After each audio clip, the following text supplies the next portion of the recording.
Hi, my name's Amanda. I'm an empowerment coach and I help highly sensitive women release what's holding them back so they can live amazingly fun, happy lives. I want to talk to you today about being a highly sensitive person. And so, first of all, what is a highly sensitive person? My son's right here, he's watching. Blippi. For those of you that have toddlers, you probably know who Blippi is. Anyway, wanted to talk to you about being a highly sensitive person. First of all, I did not come up with the term. Being a highly sensitive person is pretty common. About 20% of the world is a highly sensitive person. And Dr. Elaine Aron actually coined the term in the 90s. She wrote a book, The Highly Sensitive Person. And basically, in a nutshell, it could mean a lot of different things, but a highly sensitive person has a finely tuned nervous system. So things that might not bother the average person will often irritate or bother or affect the highly sensitive person. And so that could be anything from loud noises, harsh fabrics, strong smells, loud talking. Those types of physical, environmental things can impact a highly sensitive person and their well-being. For me personally, I know I'm not a big fan of loud noises, high-pitched noises, and loud talking. So I often have to retreat to recharge my energy. We also take things a little bit more personally than other people. We may be affected by other people's moods, and we might be able to pick that up easily. We cry over something that might not make someone else cry, whether that be something really sad or happy. I know I'm easily touched by really, really deep, like conversations, music, arts, things like that. And so you are just easily touched. You have a finely tuned nervous system.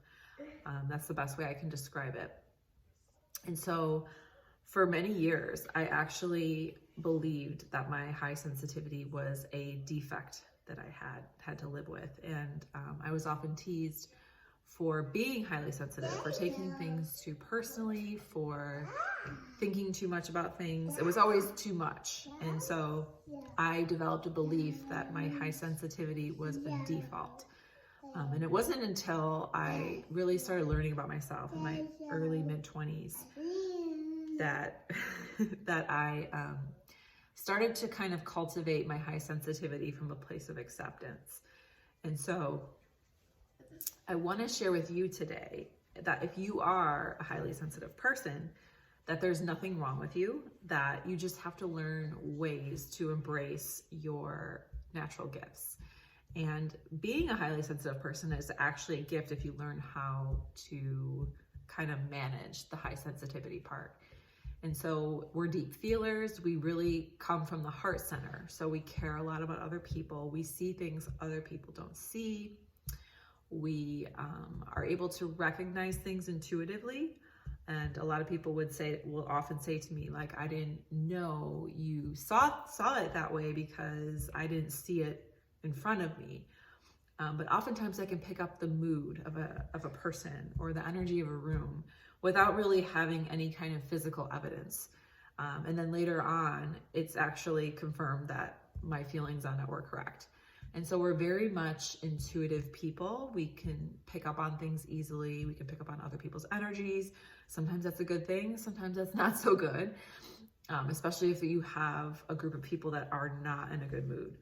So it's very important to develop a solid self-care routine around your high sensitivity. And so now that we know kind of what a highly sensitive person is, I explained a little bit about what some of the traits of a highly sensitive person are. And by the way, being a highly sensitive person is a genetic thing too. A lot of people don't realize that. It's not just something you make up or something that you learn through other people. It's something you're born with. And so I've learned recently too that some of my family members are actually also highly sensitive. And so that is something to be aware of as well, that it's not something that you can just turn on and off. It's just something that you have to learn how to work with. And so we talked a little bit about highly sensitive people, kind of what it is. And now I want to kind of go into in the last part about how to live your best life as a highly sensitive person, now that you know you have these gifts.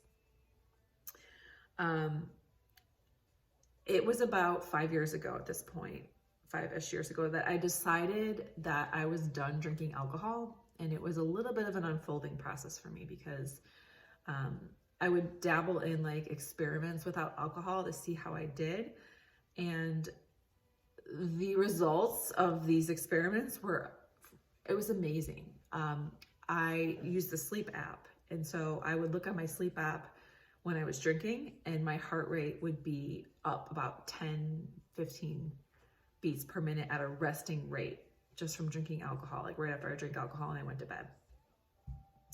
And then when I stopped drinking, it was much lower. So as you know, there are only so many heartbeats we have in this lifetime.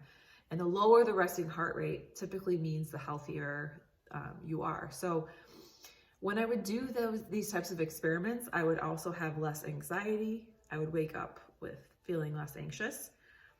And I would just be a lot more calmer overall. And, you know, going 20 to 45 days without alcohol, basically for a period of 2.5 years for me, I started to realize that as a highly sensitive person, my life, my quality of life was so much better. And so in 2015, I decided on January 1st of 2016, I was done drinking for good. Like that was a decision that took me a while to make. But then I just said, you know what, my life is just too good without alcohol. I didn't really believe it at the time that it would be that way, but now, you know, over 4 years later, it's evident that it is. And then I'll go into a whole other reason why my life got better without alcohol. But specifically as a highly sensitive person, many of you know waking up in the morning with anxiety is very real, or even depression sometimes, or maybe just feeling like, you know, I don't really feel like doing this day, or, you know, I'm just kind of feeling blah. I would feel that way consistently. For me, it was always anxiety. I never really had the depression or the blah, but I know that I've talked to other highly sensitive people and they've felt that way, that they feel kind of down when they wake up.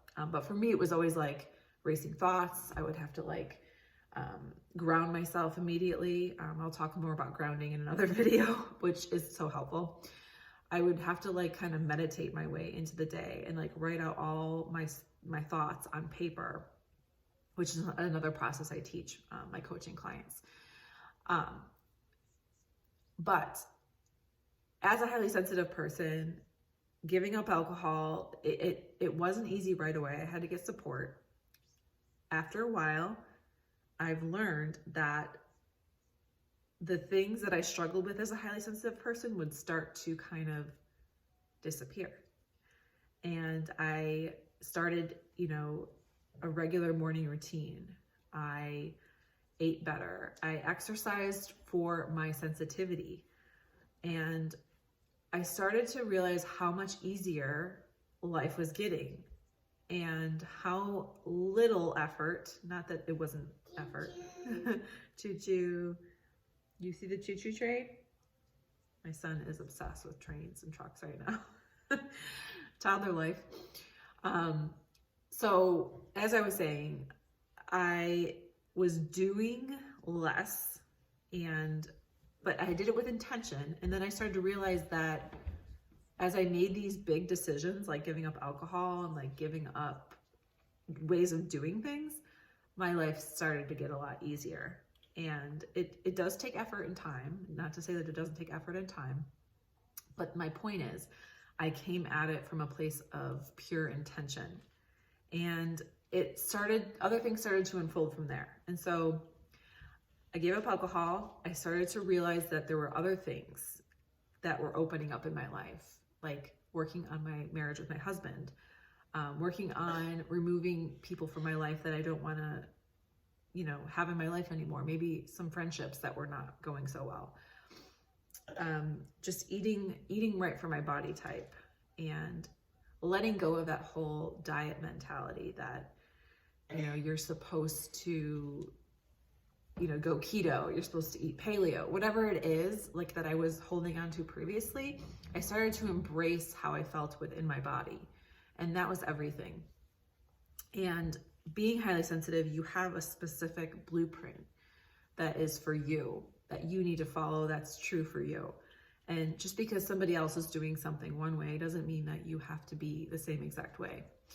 And so I want to kind of close this video out with that message, that as a highly sensitive person doesn't mean you're, you know, some special snowflake that other people aren't. And not to say that you're not special, but you are a specific subset of the population that has to kind of go with the blueprint of your temperament. And I consider myself somebody that's well-versed in this area. I've done a lot of research. I had done a lot of research in my master's degree as well around this type of temperament. And so I feel like it's my life's work to pay this forward in some kind of way. And so I am going to post a lot more. Specifically, I help women let go of what's holding them back. It's often alcohol, often food, in order to live their best lives as a highly sensitive person. I know there are plenty of people out there that can relate to this message. And so I'm going to continue posting about this, and specifically about highly sensitive lifestyle, and then also talking a lot about how giving up alcohol hello.